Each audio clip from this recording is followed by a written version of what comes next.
All right, let's look at the American consumer. The haves and have-nots, and man, does this picture say it all about America today. Almost half of all spending is driven by the top 10% of America today. Look at that graph. In 1995, about 36% of spending was driven by the top 10%. Half of it is now driven by that 10%. I saw this graph real quickly when I was wrapping up, and this just speaks volume. Hospitality trends. What's doing the best? Luxury. Second best, upper scale. Everything else negative. Economy the worst.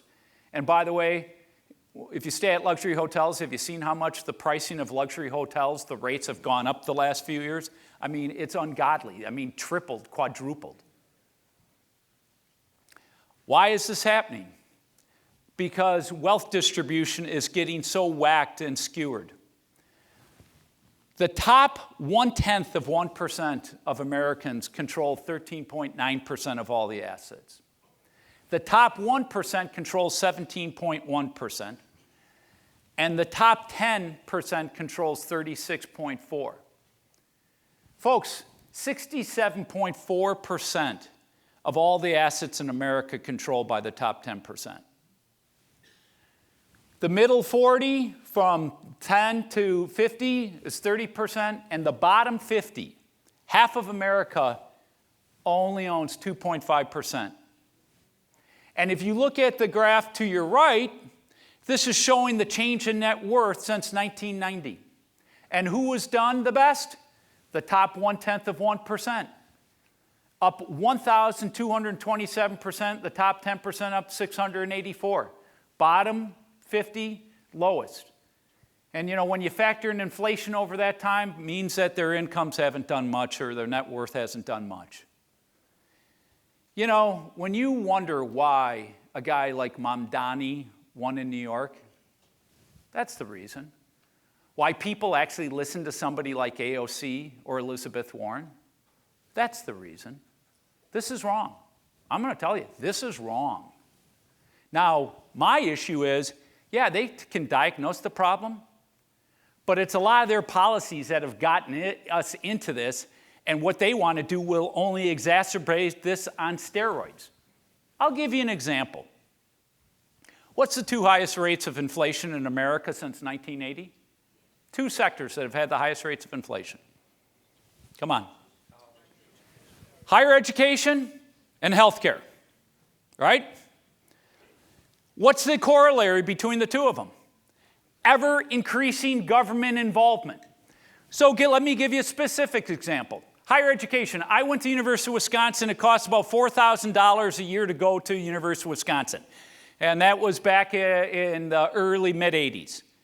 Today, going to the University of Wisconsin probably costs you $50,000 a year to do. And it's better than most. I mean, you know, I sent my daughter to Boulder. That's much more. And you go to some of the Ivy Leagues, it's double than that.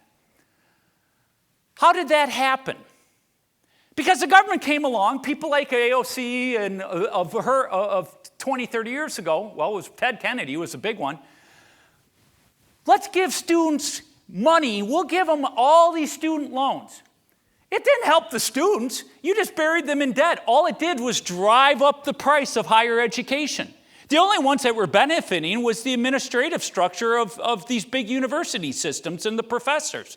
I've seen it in my town. I live in Madison. We're University of Wisconsin. And the amount of expansion, the new buildings, it's insane. So it's their policies that have helped create this. Don't get me wrong, there's other issues at play. And it's as the bigger government gets, the more corporations want to buy it off and more they get in bed. And you get tax policies, regulatory policies that stifle innovation and let the big get stronger.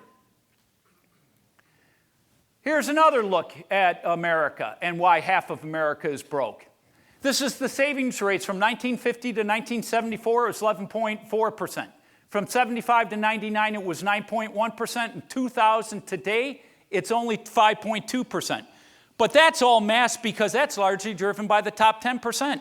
You look at the bottom 50%, zero savings.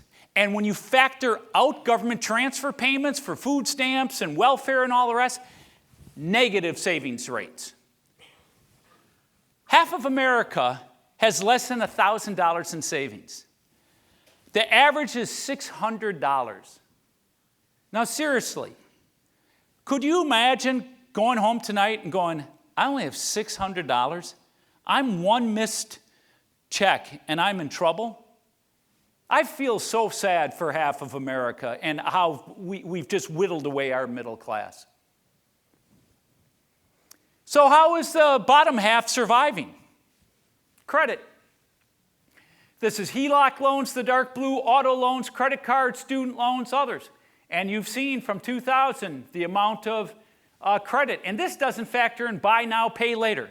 And by the way, parents, please tell your kids never to buy things on buy now, pay later.